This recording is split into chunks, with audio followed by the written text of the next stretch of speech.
Hyderabad municipal కార్పొరేషన్లో తొలగించిన జనన మరణ ధృవపత్రాలపై సీబీఐ విచారణ జరిపించాలని గోషామల ఎమ్మెల్యే రాజాసింగ్ డిమాండ్ చేశారు. మున్సిపల్ అధికారులు 31,000 బర్త్ సర్టిఫికేట్స్ తొలగించారని, ఇవన్నీ పాత బస్తీకి చెందినవని తెలిపారు.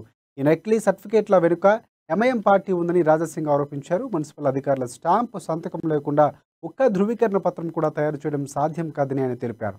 లంచం ఇచ్చే వరకు అధికారులు ధృవపత్రాలు జారీ చేయడం లేదన్నారు ఆయన.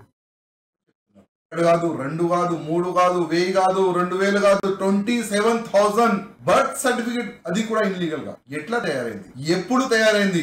మున్సిపల్ అధికారులు వితౌట్ సైన్, వితౌట్ స్టాంప్ ఒక్క బర్త్ సర్టిఫికేట్ గా తయారు కాదు. ఇవాళ ఒక్క బర్త్ సర్టిఫికేట్ తయారు చేయాలంటే మున్సిపల్ కార్పొరేషన్ అధికారులు వెనుక తిరగాలి. 1000 గాని, 2000 గాని, 3000 కరప్షన్ అంటే లంచం ఇచ్చిన తర్వాతనే ఆ బర్త్ సర్టిఫికేట్ తయారవుతుంది. 27,000 బర్త్ సర్టిఫికేట్, అది కూడా ఓల్డ్ సిటీలో. ఈ 27,000 బర్త్ సర్టిఫికేట్ మొత్తం ఓల్డ్ సిటీలోలే. నిన్న మున్సిపల్ కార్పొరేషన్ 27,000 బర్త్ సర్టిఫికేట్